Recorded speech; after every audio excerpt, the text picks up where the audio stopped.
Live TV, सच सबसे आगे। दोस्तों, मैं बास हफीज हूं। किसान आंदोलन में एक नई चीज देखने को मिली कि केंद्र सरकार का जो रवैया है कि बिल्कुल भी किसानों की बातें नहीं सुन रहा है, किसान धरने पे धरना दे रहा है। किसानों ने अब एक सांकेतिक प्रदर्शन करके दिखाया। अभी तक तो आपने देखा होगा, सुना होगा कि एक कहावत कही जाती है कि भैंस के आगे बीन बजाना। ये बिल्कुल ऐसा है कि आप बोलते जाइए, भैंस सुनेगी नहीं, उसका मुंह चलता रहेगा जुगाली करते हुए। यही चीज आज केंद्र सरकार के ऊपर हो रही है। साक्षात करके ये मिसाल को दिखाया किसानों ने। उन्होंने सामने एक भैंस को खड़ा किया, उस भैंस के ऊपर केंद्र सरकार लिखा और भैंस के सामने बीन बजाते रहे किसान बहुत देर तक, ये बताने के लिए कि हम किसान हैं और ये केंद्र सरकार है, देख लीजिए नहीं सुन रही। पहले आप देख लीजिए इस वीडियो को, जिससे शायद बहुत से लोगों की आंखें खुल जाएं। देखिए।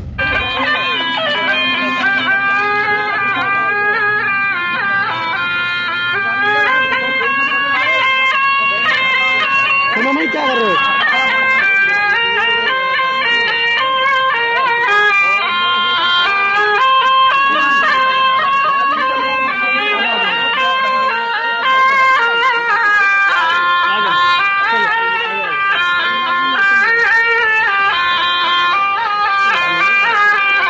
दोस्तों, देखा आपने, ये एएनआई हिंदी न्यूज का जो ट्विटर हैंडल है उसने शेयर किया है। उसमें नोएडा का लिखा है, कृषि कानूनों के खिलाफ विरोध प्रदर्शन करते हुए एक व्यक्ति ने भैंस के आगे बीन बजाई, फार्मर्स प्रोटेस्ट। अब ये हालत हो गई है आज मोदी सरकार की। किसानों के पास अब कोई उपाय बच नहीं रहा है, क्योंकि केंद्र में बैठी बीजेपी सरकार उनकी कोई बात नहीं सुन रही है। ये वही बीजेपी सरकार है जो धरने पे धरने देती थी, प्रदर्शन करती थी, हर आंदोलन को लोकतंत्र का हिस्सा बताती थी जब ये सत्ता में नहीं थे। और इसके बाद जब ये सत्ता में आए तो कैसे आंदोलन को चलने का काम हो रहा है, कैसे आंदोलनकारियों को नहीं सुनने का काम हो रहा है और उनको क्या क्या कहा जा रहा है। पर उससे चौंका देने वाली चीज मैं आपको अभी बताता हूं। अलका लांबा ने जो ट्वीट की है, और उससे आपके होश उड़ जाएंगे, ये मेरा दावा है। उसके बाद थोड़ा बीजेपी के जो नेता हैं उनके पुराने रुख क्या थे आंदोलनों के ऊपर, और अब क्या बोल रही हैं प्रज्ञा ठाकुर। मतलब इतने बिगड़े बोल तो शायद किसी के नहीं होंगे, वो भी आपको बताऊंगा, रुकिएगा। लेकिन अलका लांबा जी ने जो खुलासा किया है वो पढ़ने लायक है, देखने लायक है। उन्होंने एक चिट्ठी जारी करी है जो कुछ महीने पहले की है, हरियाणा सरकार की है।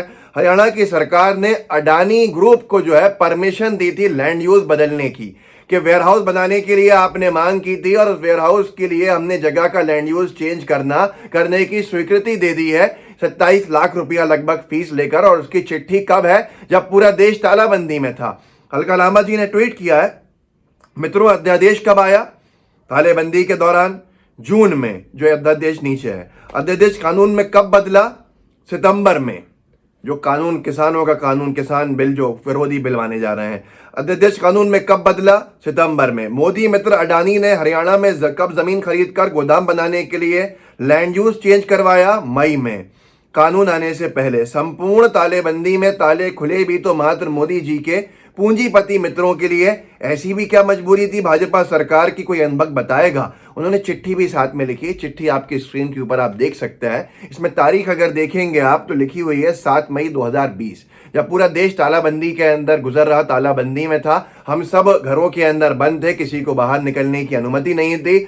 उस दौरान हरियाणा की सरकार अडानी ग्रुप की एक रिक्वेस्ट को पूरा कर रही थी, जो रिक्वेस्ट गोदाम बनाने के लिए एक बड़ी जमीन का लैंड यूज, ग्रीन बेल्ट में जो आता था, जो बहुत ही गंभीर है, अगर ये सही है तो ग्रीन बेल्ट का मामला, उसको परिवर्तित करके गोदाम बनाने की उसने परमिशन दी गई थी। ये चिट्ठी सामने लिखी हुई है और ये अडानी ग्रुप का नाम भी लिखा हुआ है, सब्जेक्ट में आप देख सकते हैं। अब यहां पर सबसे बड़ी बात यह है कि कानून तो बाद में आया कि कोई भी कॉर्पोरेट जो है किसानों का कितना भी माल अब रख सकता है गोदामों के अंदर, जिसके लिए बड़े गोदामों की आवश्यकता अब होगी। लेकिन एक उद्योग घराना ऐसा जिसके ऊपर आरोप लग रहा है कि उसी की वजह से कानून बनाए गए हैं, उन्होंने ये कानून की शुरुआत से भी पहले 3-4 महीने पहले ही गोदाम के लिए इतनी बड़ी जगह क्यों खरीदी थी। अभी अलका लांबा जी ने साझा किया है, इसको आप खुद समझ लीजिए। अब ये जो बातें करते हैं आंदोलनकारियों के बारे में, जैसा कि भाई ये सब के सब कुछ नहीं है और उनको मजबूर होके भैंस की तरह बीन बजाना पड़ रहा भैंस के आगे, तो ये क्यों मजबूर हुए? पहले आपको मालूम है जब भाजपा सत्ता में नहीं थी, 2010, 11, 12, 13, 14 का भी शुरुआती दौर, तब बीजेपी बड़े आंदोलन करती थी किसानों को लेकर, पेट्रोल डीजल की कीमतों को लेकर। और मनमोहन सरकार एक ऐसी सरकार थी जो सुनती भी थी, आंदोलन होने भी देती थी। उसी एक आंदोलन के दौरान रविशंकर प्रसाद जी का एक वीडियो दोबारा वायरल होने लगा है, जो बताएगा आपको असलियत इनकी कि ये कैसे लोग हैं, कितने दो तरह के हैं, पहले क्या कहते थे अब क्या कहते हैं। सुन लीजिए वो क्या कह रहे हैं आंदोलनों को लेकर और आज कैसे इनके बदले हुए बोल हैं। ये देखिए, साइकिल पर जा रहे थे रविशंकर प्रसाद जी, 2012 या 13 की बात है, और उसमें जब पत्रकार ने सवाल पूछे तो कह रहे थे किसानों को लेकर, बढ़ते डीजल पेट्रोल की दामों को लेकर हम आंदोलन कर रहे हैं। देखिए, जो आप साइकिल पर चल के निकल रहे हैं, इसका क्या मैसेज आएगा, ये आप क्या बताना चाहते हैं कि अब हम इसमें लोकतंत्र में प्रकाश जी प्रतिरोध करना हमारा अधिकार है, तो जनता की पीड़ा को आज इसके माध्यम से उजागर करने की कोशिश कर रहे हैं। आप डीजल बढ़ा रहे हैं, बस का यात्रा बढ़ेगा, मतलब सब्जी अनाज सबका जो आवागमन है वो महंगाई बढ़ेगी, तो ये एक परेशानी है और ये सरकार सुनती नहीं है और विदेशी कंपनियों के दबाव में एफडीआई ले आई है। दोस्तों देख लिया आपने, यह है बीजेपी का असली चेहरा। जब विपक्ष में थे तो कैसे आंदोलनों को सही बता रहे थे, कैसे किसानों का दर्द इनके अंदर था, कैसे पेट्रोल डीजल के रेट के ऊपर बढ़ने के ऊपर कह रहे थे कि भाई पेट्रोल डीजल का रेट जो है किसानों को ही परेशान करेगा, आम इंसान को ही परेशान करेगा, इसलिए हम साइकिल पे जा रहे हैं। सबसे महंगा तेल, कच्चा तेल अंतर्राष्ट्रीय बाजार में उस जमाने में बिकता था और उस वक्त भी हमारे जो पेट्रोल डीजल के रेट थे वो 70 रुपये के अंदर थे, और आज जब सबसे सस्ता कच्चा तेल है तकरीबन 1/3 पे आ गया है अंतर्राष्ट्रीय मार्केट्स में आज, लेकिन हमारी सरकार जो है वो 100 रुपया भी कहीं कहीं टच करा चुकी है पेट्रोल की दामें की कीमतें, और 90 रुपये पार हो चुका है डीजल। उसके ऊपर ये लोग चुप हैं, लेकिन अगर आप कुछ बोलेंगे तो भाई इनके जो सांसद हैं, विधायक हैं, उन्हें बड़ा गुस्सा आता है।